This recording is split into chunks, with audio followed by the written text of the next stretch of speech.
It's 1500 in the UK. And that can only mean one thing. It's time for PMI Live. Thank you so much for joining us. It is wonderful to have you with us. As always, we are trying to live up to the PMI Live objectives, which is to try new and different things and try and make this as interactive as possible. So on that note, we have something really exciting for you this week. For the first time, the PMI Ops team are joining us, and they'll be on screen very shortly. We're coming live today from, amongst other places, PMI HQ in Meriden in the Midlands. And as I say, it's great to have you with us. As always, we ask for your participation and understanding in equal measure as we try these things out. This week, we're all about performance huddles, more specifically, getting the best out of your performance huddles. And on that note, we are going to see the PMI Ops team demonstrate their weekly process performance huddle live and interactive for you. So before we get into that content, my colleague Suze has various things to take you through. And on that note, I will hand over to Suze, and hopefully the Ops team will be with us too. Hello, everybody. Thank you very much for joining us today. Can I just say what a pleasure it is to have our Ops team with us. It's a really fantastic chance for us all to demonstrate how we work together. As Richard said, the aim of today is for this PMI Live to be an interactive event. So we want to hear from you.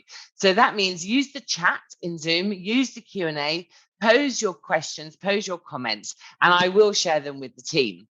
For those of you who are joining us on the live streams, YouTube, Facebook, and LinkedIn, then you can still join. And if you register at pmi.co.uk/webinars, you can join us in Zoom and you can have your say too. So please do come on in. We will share a recording of today's webinar with everyone who has registered with us. And the full recording will include all the slides you're going to see today, as well as the video and the audio. And also, we'll all be sending you a voice of the customer survey. So please do share your feedback with us on how you find today, and also any ideas you have on future webinar topics. So I think it's time for us to get on with the content. Rich, do you want to go through what you're going to take us through today, please? I certainly will. And right, I'm just going to try and share my screen. Let's hope all the technology gods are with us today. Because boy, are we trying a lot here. Okay, so hopefully you can see my screen now, and that's in. There we go. Okay, so let's start with some introductions. As I mentioned, we have the PMI Ops team here. So we've got a mixture of process owners, process managers, and process operators. So myself, Rich Seddon, one of the managing partners, along with my colleague Suze, many of you will know us already. Accompanying us today on my left here, we have Kirsty McKenna, who's from our Generate Demand team, which is marketing in most other people speak. On my right here, we have Neil Barber, who's head of support and technology. That's the one. Who will be taking us through what happens to your live user feedback when it processes through our systems. In the other huddle area, we have my colleague in the blue smart jacket there, Mohammed Mia, who's one of our financial management accountants, runs many of our financial processes. In the middle there at the back is Charlie Lamotte, who is digital content producer. And to his right, we have Claire Gisborne, who many of you will know as the person that makes most of this gig happen. So Claire runs our resourcing processes, and will be taking us through some of her example processes in the huddle itself. And last but not least, nearly forgot you there, Lauren Mars, who's head of on-demand and digital, will be leading today's huddle when we get to that. So, as Suze mentioned, keep your questions coming. She's going to field them to us. I'm going to resist the urge to read them as we go through so I don't get distracted. For those of you who've seen me in action before, we know that can happen. So before we go any further, let's talk about context and also what I'm calling the landscape. We are demonstrating a real performance huddle for you today. I should say these guys are demonstrating the real performance huddle for you today. Let's just remind ourselves what we mean by that. What are huddles? Structured, visual, time-bound, and data driven events. Some people pose the question when I introduce huddles, aren't these just more meetings? And I give a kind of consultancy answer back to that. It depends, kind of, possibly. But here's some distinguishing features when you're really looking for these things. Huddles are structured. They're an effective way for teams to review their progress and share knowledge and update each other. And you'll see a lot of this in action as we go forward today on things like task status, priorities, in order that you can make decisions quickly and there's a sense of maintaining alignment and awareness. Typically, they're visual. So what you're going to see here today is a virtual huddle because our team is dispersed. But sometimes, and in previous years, and certainly pre-COVID, we used to have this as a physical huddle. And many of you who've attended our public courses here at PMI HQ will have been invited upstairs to view those boards. So we no longer have those physical boards because of the dispersed nature of the team. It's been replaced by some of what you're going to see today in a virtual live environment. But typically they display relevant and useful information that is key to both operating and improving the in-scope processes. Critical differentiators, they're time-bound, short, regular, and attended. You'll hear this message from me throughout this session. If a huddle is worth doing, it's worth doing properly. Sound like my grandmother here, but except she did it referring to strawberry pies, another story.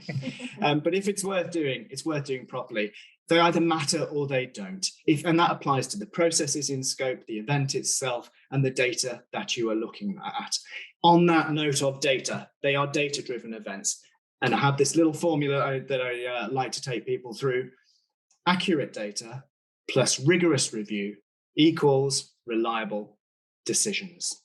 So that's kind of part of the name of the game. So why would we use them? Fundamentally, it's about creating routine, a regular operational drumbeat, which has the potential to cut the need for other meetings and make the best use of people's time. And in a moment, I'll take you through what our landscape looks like, which looks like a really busy landscape. But what we're trying to do here is make sure the key things are reviewed. Everyone is on the same page, as it were. So we understand what each other's priorities, what each other's got going on, and what is going on within our process and the behavior of our processes. And we're essentially trying to talk with evidence, presenting the right data at the right time to the right people in the right way in order to improve communication. And as I say, knowing what's going on so that we can make decisions quickly and effectively. And here's a key differentiator, because these things are repeatable and because they're structured, you're not just dealing with the most recent crisis or the thing that is most exciting that we really want to tell people about. And you'll see that distinguishing factor in some of the data that these guys are going to present as we go through today. Silence is okay, and we'll talk about that later on. And not everything needs describing every week. Part of this is about knowing the behaviors of your process, but having confidence in the data that you are talking about, which is why we say talk with evidence. And then the final point on this, why use huddles? It's about managing risks to reduce the risk of duplication, misunderstanding, or for that matter, errors. I know these guys will most definitely agree with me. Not every time, but pretty regularly, we avoid misunderstandings or obtain clarification, avoid errors, because we communicate in this structured way. So here's our landscape. First time ever, this has been put on public display. So we've got 3 tiers in the main section. And the 4th tier is the process-specific huddles. So from a daily point of view, you can see what our cadence looks like Monday through Thursday. And we've got a 30-minute, on Mondays, 30-minute initial huddle. On Mondays, that is an all-hands meeting. So everyone that's available in the company.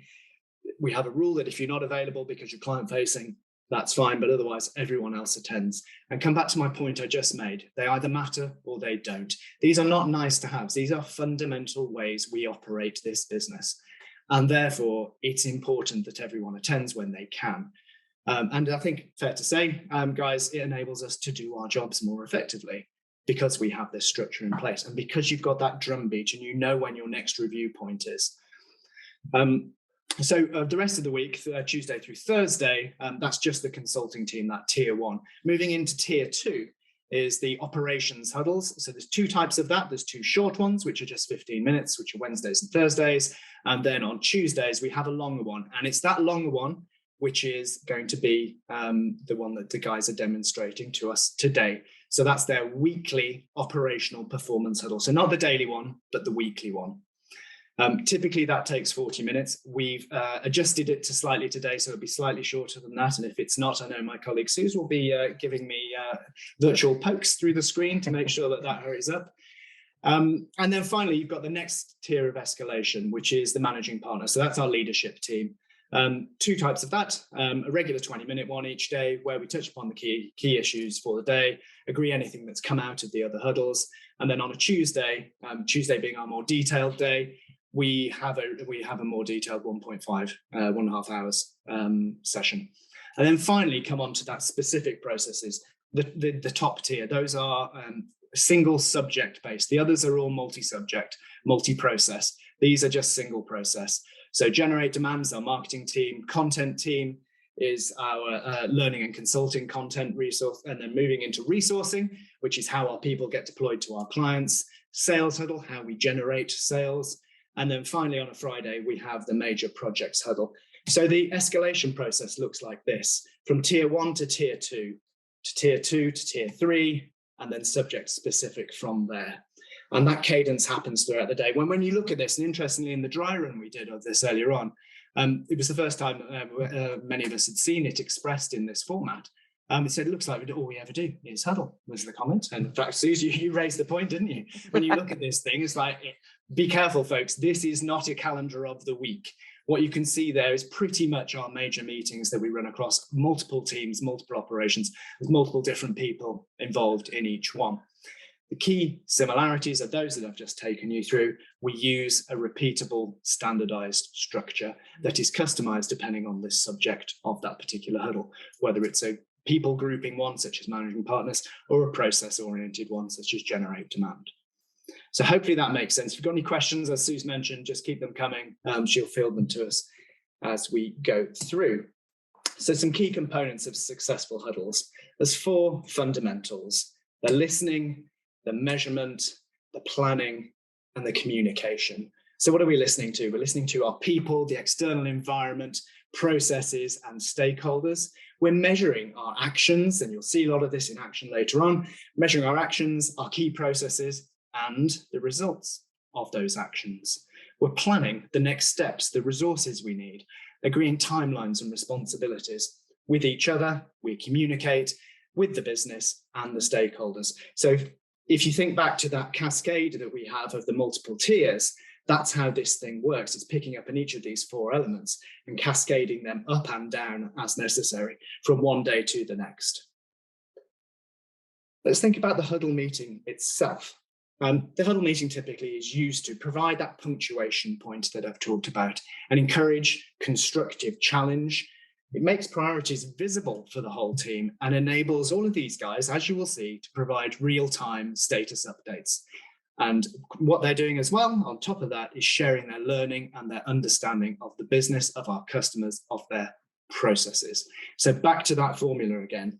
Here's what we're trying to achieve by having these huddle meetings. We're providing accurate data through rigorous review to make more reliable decisions. So there's 3 stages here: before the huddle, during the huddle, and after the huddle. Before the huddle, the activities that these guys have to do: update their data, update their status indicators, review actions, ensure those actions are complete. During the huddle, you'll see we've got a pretty rigorous method of recording those actions and operating the huddle itself to a process, which we're going to step you through shortly before I hand over to Lauren. And then asking questions of inquiry. And whilst we're doing that, we're making decisions using the data that is in front of us. That is not to say that these things are closed boxes, that we're wearing virtual or otherwise blinkers. These are live events, but the behaviors are very important in them, that you stay on subject, you stay on process. And if necessary, and we may see it as this thing happens later on, we may see ourselves take issues offline and realize that we need to deal with certain things in different ways, more detailed ways. That's absolutely fine. But one of the things that Lauren, in fact, the thing Lauren will start with is the purpose of the huddle. Those are your brackets. Why are we here? The purpose of this huddle is to X, Y, Z, not A, B, C. And without that mandate, if you like, it's just another meeting. So finally, after the huddle, go see where the real work happens, complete any actions, and escalate for support. Remember the escalation, the cascade of the tiers that we have. So that's typically the 3 stages. So let me step you through what you're going to see before I hand it to Lauren. First of all, we've got an agenda. Now, many meetings have agendas. The reason we show this is just to share some of the disciplines. One of the mantras with huddles and effective huddles is that they must not create an industry themselves. So one of the principles in order to do that is making everything you need as accessible as possible. And also this underlines the repeatability. So here you have a screenshot of the genuine agenda, nothing particularly spectacular about it. It is a Microsoft Outlook Teams invite, calendar invite there that you've got all the data that you need hyperlinked, so no one needs to find the different pieces of information when you get into the meeting. Because how often do we sit in meetings while someone goes, hang on a minute, I'll just get that open. If anyone got the Wi-Fi code, let me just get that, etc., etc., etc. By having the discipline of all the data you need does 2 things. 1, it makes it easy to run. 2, it makes it repeatable when the members of the team are absent. So coming back to my point earlier, this either matters or it doesn't. What you'll see here being delivered today, as it happens, we have the whole team present. In fact, almost the whole team, actually. No, one of the members of the team, someone's data, Jill there, is not present with us today. But because the data is here, it is available. Her colleague, Mo, will be picking that data up and delivering it. So serving 2 points there. And Suze, I can see you've got your hand up. That's a good punctuation point for me to gather my thoughts. Yes, I've got a question. The question from Will saying it's really interesting to see the connection between the different tiers. So in the model of the escalation route through the tiers, I think that's what it's referring to. And his question is, how do you connect horizontally between the cross-function processes? So the really interesting one, and one we use a lot, and it fundamentally boils down to, I think, knowledge of that huddle landscape. So what I realized as I wrote that slide up in preparation for this is we don't have, until today, that published in any meaningful structure. And I was quite surprised by that. But what has happened, I think, you guys correct me if I'm wrong, you know when those things are, when the huddles are, and you know the cadence of them. Mm-hmm. But actually, it's an interesting improvement for us that I've identified today. That needs to be published and visible and probably added to this agenda so it's visible and you can see, and added to all the other huddles so you can understand which ones are happening when and know whether you need to escalate sooner or not. So to answer your question, Will, we do it through implicit knowledge because we know when they are. We also have fully public calendars and all of those invites are controlled by our central, you'll see there, organizer PMI resourcing. They're all controlled by the resourcing calendar, so anyone can access them. We also use, as you'll see shortly, a couple of pieces of technology. Microsoft Planner we use to support all of our huddles. So anyone can add to anyone else's huddle. So if you've got a topic, you can go into someone else's planner and add a topic onto that planner. In fact, Lauren and I were doing that just the other day with adding some things onto to one of our business plan huddles. For kind of a bucket of actions that are needed. Our resourcing huddle that Claire and I operate, a great example of that. As client managers identify issues that they need resourcing during the week, that all gets added to that shared bucket. So it's about visibility, I think, as well as knowledge of it. But as I say, fascinating one for us. I realize we haven't published that landscape anywhere before. I think the other thing I would add, Rich, is that because of our managing partner huddle, one of the questions we ask ourselves is, are there any issues arising from any of the previous huddles that we've had that day? It's item number 1, isn't it? Indeed. And then from there, what we each do is we take the responsibility to then schedule that across the different functions into the different groups so that we can make sure that it goes back down again across functions. So there's that element of consistency, and that's one of the purposes of the managing partners getting together. Thank you very much, Rich. Thank you all. Back to you. So that's component one, the agenda. The second is a process. Don't worry about the detail on this. We will step you through that as we launch the huddle in a moment.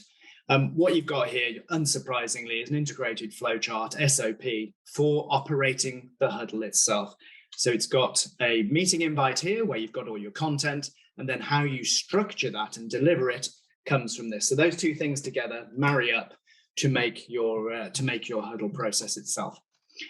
So the individual steps, just before I do that, this is split into two. Hopefully my pen's going to be with me now, and the Zoom is working. Excellent. There we go. In the dry run, we could not make that Zoom run, but now it seems to be kind of working on me, or not. Okay, there we go. So we've got a section at the top, which is kind of the housekeeping repeatable actions.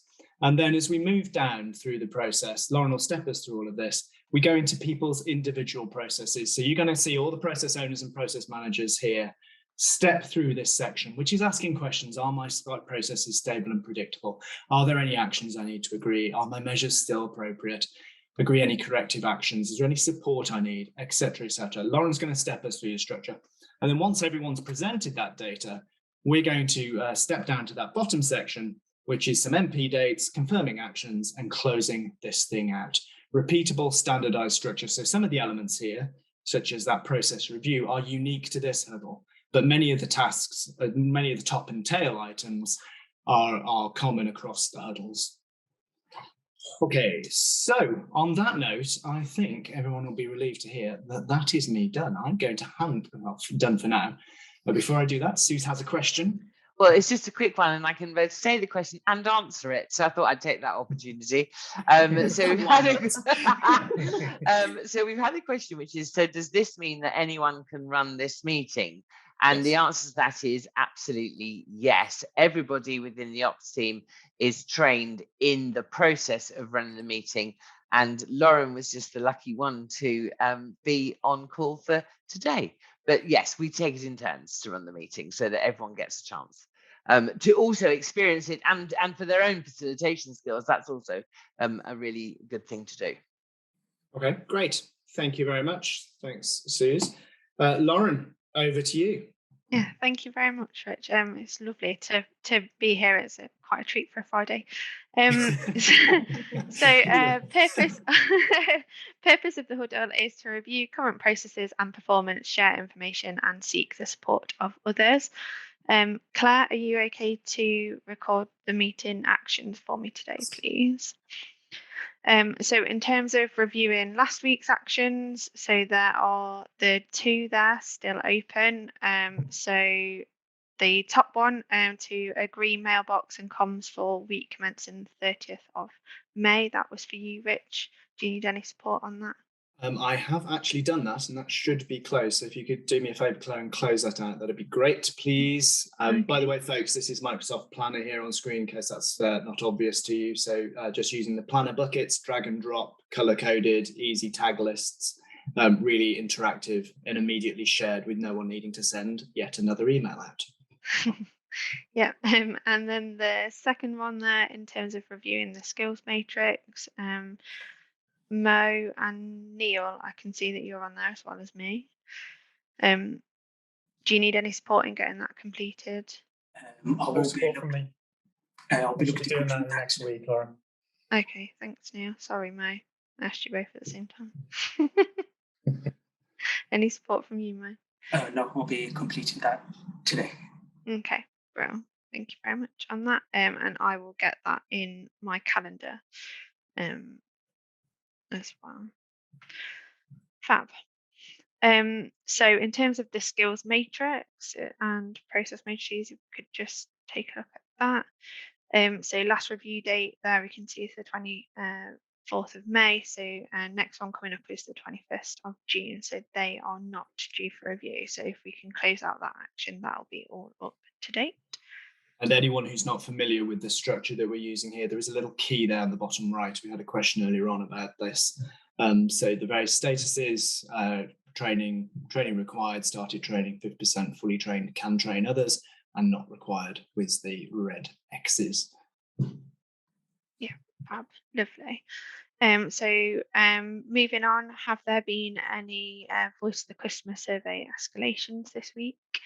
So any survey exceptions? So we can see there that there are no detractors in the last week, 27 passives, but 264 promoters on the dashboard. Suze? I just thought this is a good chance to point out to everyone who's joined us today. I ask you, I say at the beginning, we're going to send you a Voice of Customer survey. And I just thought this was interesting for you to see what happens to your data. So it comes back into this dashboard. And obviously all of us have access to this. And it's flagged in the weekly meeting as a minimum if there are any particular issues. But we also do get sent messages. And this is also where we can come and also look at all of your suggestions for future webinars. And we run this not just for our PMI Live, but also for every client event that we deliver. Thanks, Lauren.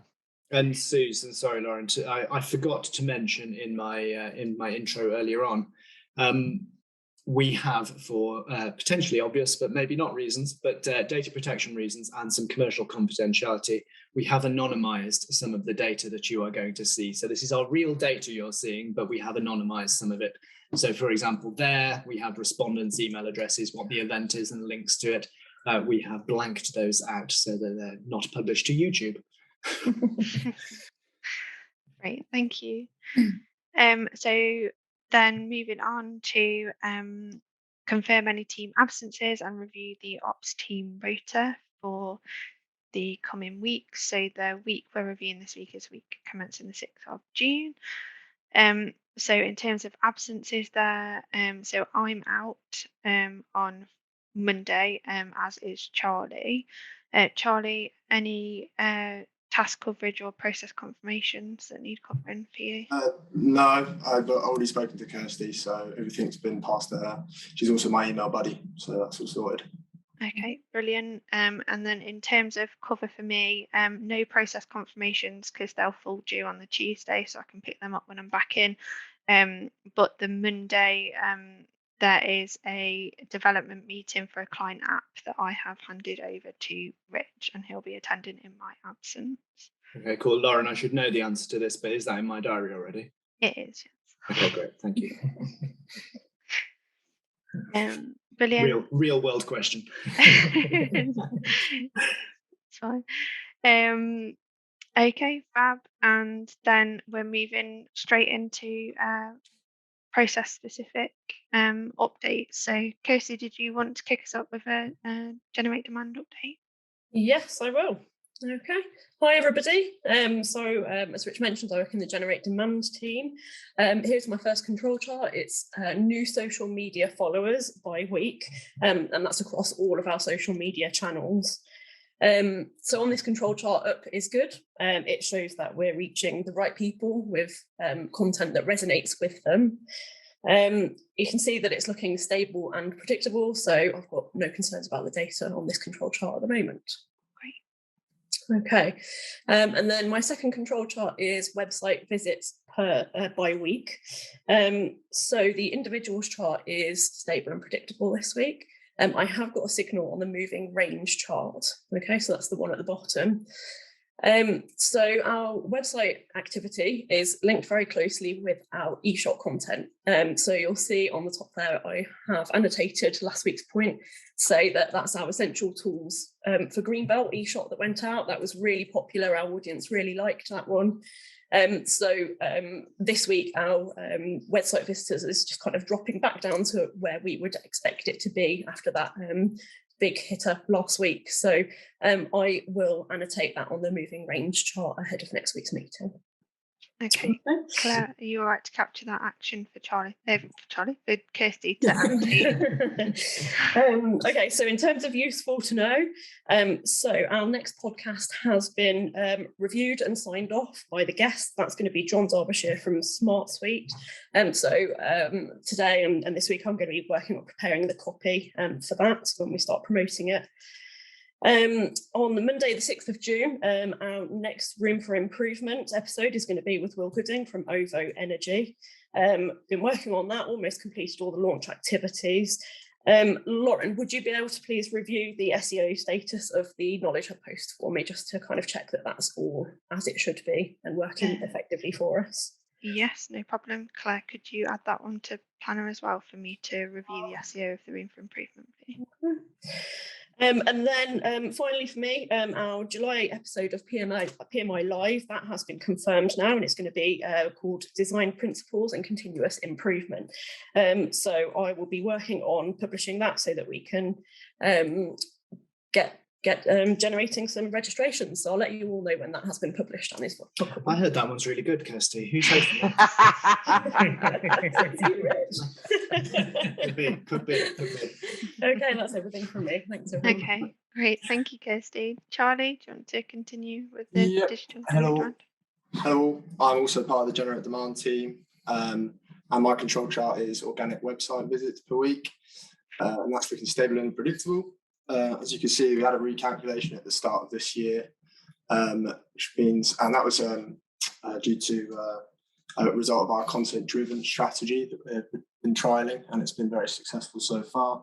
And that's been combined with effective metadata creation, so that's attributed to an increase in authority score and frequency of search for keywords. And on that note, also interestingly, my interesting update was that I went to a podcasting conference called the Podcast Show in London. And so I've learned some really powerful tips for our podcast, including some decent promotional strategy. So Lauren, if we could get a call in to discuss what I've learned, that'd be great. Yeah, of course. Claire, this is doing wonders for my ego. Could you schedule a meeting with me and Charlie, please, to look at that podcast promo? Thank you. Thank you. Fab. Claire, did you want to go next? I do, yes. Okay, guys, so what I'm going to be sharing with you is two run charts which show the total current open value for opportunities, one for public and one for in-house. The one we're looking at the moment is for public, and this shows that last week we opened 14 public opportunities with a current total pipeline value of 358,000. Second one, exactly the same, but with in-house data in this time. So the number of opportunities opened last week was 5, and the value is 3,124,000. So useful to know. So kind of all opportunities have now been reviewed with the stakeholders, and are confident they're all up to date. Any actions against them have been assigned to the relevant person. That's all. Okay. Brilliant. Thank you, Claire. Mo, did you want to go next, pick up the finance update for me? Yeah, sure. Thanks, Lauren. Control chart, my first one is the number of posted purchase invoice in the last week. So this is looking at, so this varies from supplier invoices right through to employees' expenses. That's come through from PMI employees. Looking at both of the charts, they are stable and predictable, which is good. My second chart is the number of jobs invoiced weekly. So this is purely a capacity measure, which obviously would vary, results will vary due to the nature of the jobs incurred each week. And also it provides a basis of utilization within the finance function as well. Looking at both of my charts, they're also stable and predictable.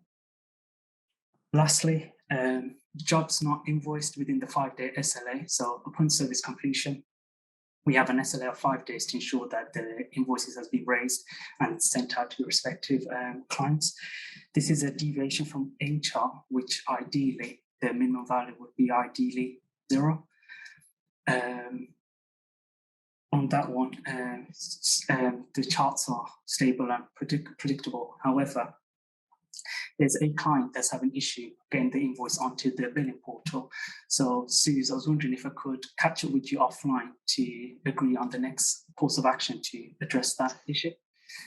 I mean, obviously, I'm very tempted to say, shouldn't Lauren do it because she does everything else? Yeah. But, yes, absolutely. I'm very happy to do that.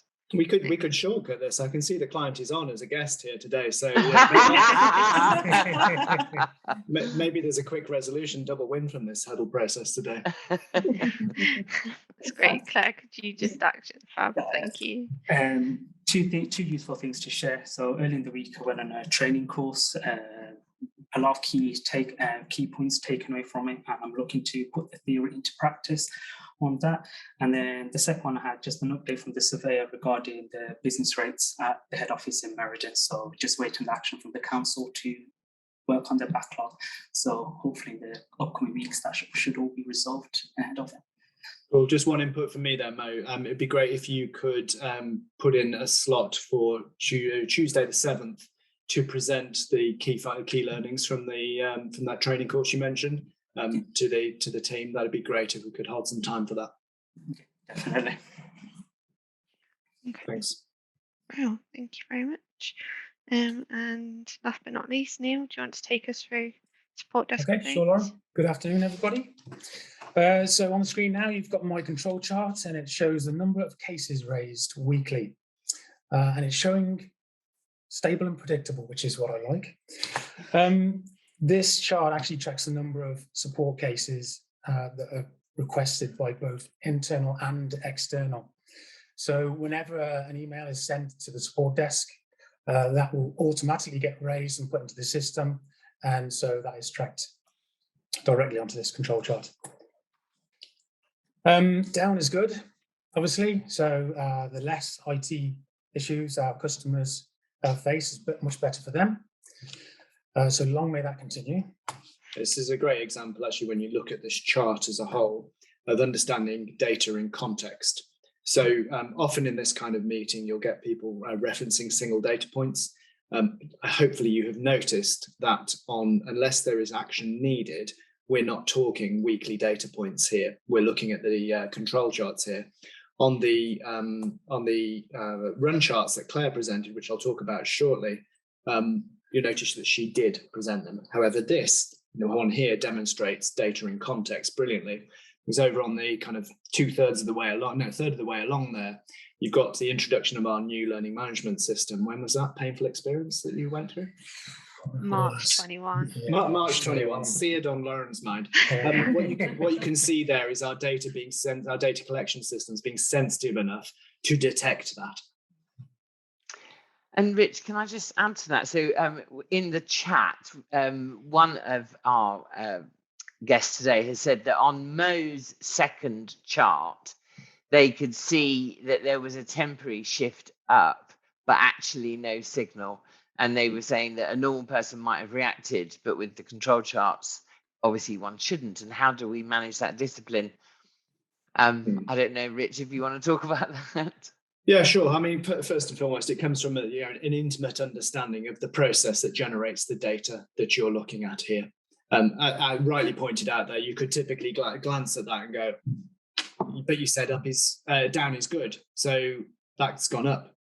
Let's do something about it.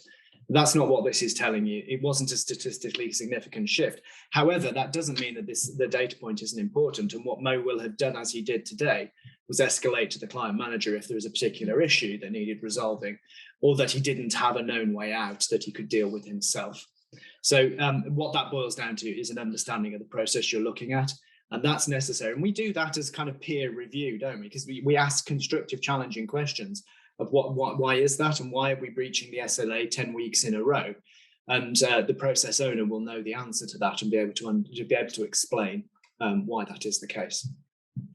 I think as well, I was going to say for me, particularly when you're dealing with results measures, I think sometimes, particularly if you're all on the same page, it can just be a question of reassurance.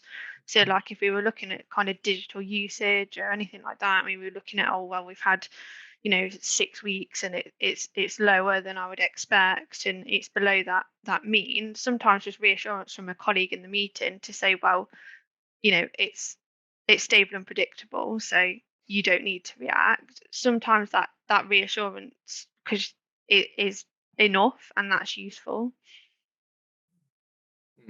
Yeah, thanks, Lauren. Neil, we interrupted your flow. Yeah, sorry. It's okay. Good conversation. So yeah, what you can see now is my IT support dashboard powered by Power BI. This just gives an at-a-glance view of what's going on with the support desk. So you can see on there the types and origin of the support cases. You can click on the clickable open support cases there to click and see and get more information if needed. Cases open so far this month and opened so far this week. And also an important one at the bottom, which is the cases open longer than 7 days, which I've got one case open longer than 7 days at the moment. That is myself and Beck, one of Beck's clients, struggling to get onto the LMS through their firewall. So we're working on that. It's taken a little bit of time. On to useful to share for me. So I've been working with Rich to get a trial of two-factor authentication set up for when we log in to our computers. And it's going well so far. So watch out for that one. New wireless headsets for home workers have been distributed and dispatched. I know some have already been delivered. If you haven't got yours yet, it is on its way. I've got And mine. lastly, Just to say, decided not to install it just before the webinar today. Thought I'll go with the old one, but Neil, next week it'll be perfect. You know IT too well to In technology we trust. And lastly, just what I've been working on last week and this week. There's 2 servers which are being decommissioned, 2 server upgrades in place. So just working on decommissioning those. And is there any user impact on that? No user impact. So these are new servers being created. You heard it here first, folks. New servers been created alongside the old, so migrated. Should be good. And that's it from me. Okay, fab. With that issue with Beck's client, did you say the meeting was in the diary for that, or did you need any support? Myself and Beck know about it. Okay, We're working through it, so nothing needed yet. Okay, cool. Thank you. So that's all of the ops participants. Suze, did you want to provide us with a managed partner update? Yes. So just useful to know. We had the kickoff with our new client in the insurance sector. Their leadership team workshop happened on Wednesday. As you know, Barry and I met with the client yesterday. Went very, very well. So we're moving forward with the first pilot phase. And yeah, watch this space. It should, the jobs will be coming in moving forward. Thank you. That's all from me. Okay, great. Thank you. Rich, anything from you? Yeah, just one thing from me. The tender that many of you have been supporting the last 10 days is over the line. We will be doing final proofing next week and submitting. So thank you for your help and support in that. Much appreciated. Okay, great. Thank you very much. So if I just open up Planner to review the actions added today. So we've got myself to schedule a call for me and Charlie to discuss the podcast promotion off the back of attendance at conference. Mo to schedule a call with Suze to discuss those outstanding invoices for the portal. Me to confirm the SEO for Kirsty on the Room for Improvement website page. And then that outstanding one from this morning for us to close off that skills matrix review. Yes, Suze. Do you want to do a point? Actually, I'm raised a bit prematurely, Lauren, if I'm honest. But I do want to ask a question. So do you want to finish your point leader and then I'll... and then next week's meeting recorder is Kirsty. Thank you very much, everyone. Thank you, guys. Well done. Great job. Thank you. So I've been asked a question in the chat. So this is, I work with senior leaders who are truly scared of using control charts. How have we managed to get our ops team to make this a normal part of managing our business? So multiple tiers that these guys will no doubt correct me or chip in with. Training and understanding, first of all. Throwing these things up in front of people that have not had any kind of training is not sensible. Use a run chart until you have time to actually train, even in the basics of control charts and control chart interpretations. That does not mean that everyone that sees a control chart in a huddle needs to be green and or black belt trained. It simply doesn't. But you do need to understand the concepts of what you're looking at. So Charlie, for example, is new to our team. He hasn't yet been through our green belt. And so there's a great example. He's reporting using control charts because we've trained him in the basics and the understanding and interpretation of the data, and he reaches out. So that's part one. There is without doubt knowledge needed. Also, it is about discipline. And what's really easy, and I think all of you guys will agree with me, is when you see this stuff week after week, and you see the same information, it can be you can glaze over with some of it. And you really do have to, and that's where the narratives come in and the understanding and the explanations of it. And it's fair to say we don't always get it right. Sometimes we spot things a little later than we should, but generally our process managers that are responsible for the reporting the data with the control charts, they're on it. It's part of their weekly drumbeat. So they will have an explanation for the behavior of their process, and they understand the process they're reporting on. And then the third piece is less about our practice because we've been doing it so long, but more about advice, is about experimentation.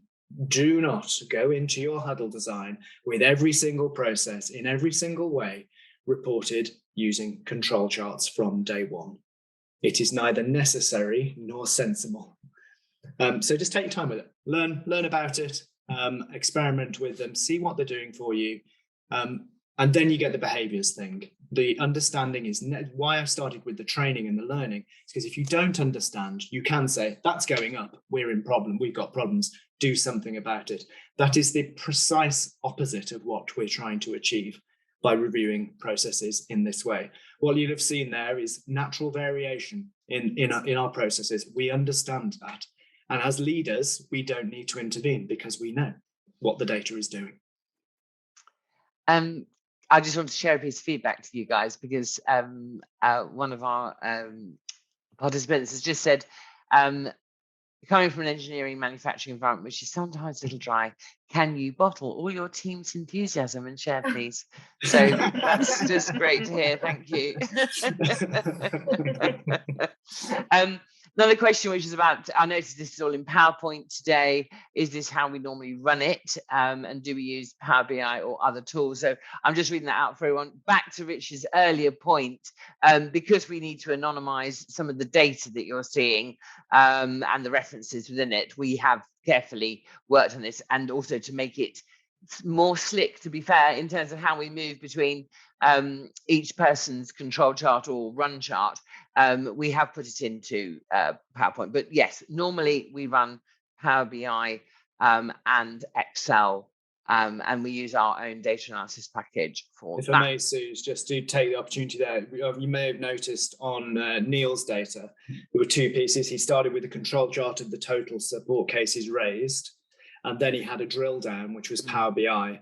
And they deliberately come in that order because the first one is telling you the message, and then the second one is giving you the detail and enables you to query it live. And we can click in and say, who is that one that's over 7 days? We've had a case open 7 days.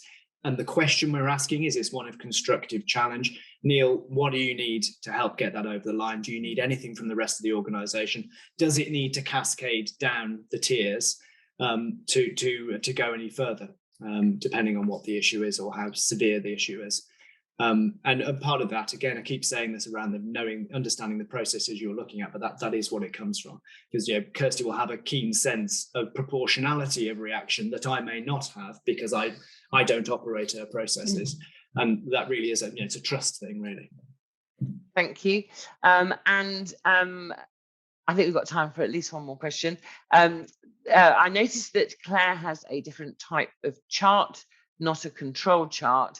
Can you explain the difference as to why you would deviate from the rest of the charts that you're using? Great link, and one I promised to come back to and then forgot. So thank you very much, whoever asked that question. Very useful. So kind of indicated by the previous discussion around control charts, not all answers are control charts. That, bear in mind, what you've just seen is the result of nearly a decade of development that we've been using a huddle structure. So in that context, we've got quite sophisticated with it, and we wanted to show you the whole thing so you understood how these things can look. But The answer is not always control charts. Run charts in the right circumstance, as long as you understand what you're doing with them and the behaviors they're driving, are perfectly acceptable means of reporting your data. What they do is that data in context. The only thing I'd absolutely rule out is single data points out of context. So then this week, we're number 5. So what? Is 5 good? Is it bad? Is it ugly? I do not understand.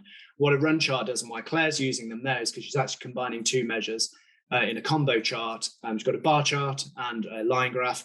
Line graph is our total pipeline value, and the bar chart is the number of opportunities raised. The detail, if you recall back to the landscape, we have a sales huddle. The detailed level gets reported at control chart level, gets reported into that sales huddle, not this one. That's kind of the relationships you understand, that you need to understand in order to navigate this thing. But yeah, there's no reason why everything has to be control charts at all. In fact, I'd explicitly say don't do it, but don't rely on single data points that will drive the wrong behaviors, the wrong mentality, and a complete lack of understanding of the context of that data. Thanks, Rich. That's all of the questions I've got in the chat at the moment. Okay, fantastic. So very slickly done there, Lauren. Thank you. I can see the summary slides have come up for me. So please be clear on the purpose and the problems that you're trying to solve with your huddles. Those of you who've seen any webinars with me, this is probably the first I haven't presented the 3-question model. Use the 3-question model. Answer question 1. What are we trying to accomplish? Keep the huddles up to date and relevant, but boy, oh boy, try not to tamper. It is so tempting to add extra detail every week until this thing becomes so weighty and burdensome that it's an industry in its own right. Also, what we're looking here for is stability and repeatability of the review process. If you change it too often, you're not going to get a true picture and a true understanding of the process you're trying to measure and report upon. That said, they are not pickled objects. They're not preserved in a jar. Do make sure they evolve and change over time as your processes change, as your business changes, your customer requirements change. And I've made this point very clearly throughout. Make sure they're easy to operate as an event themselves.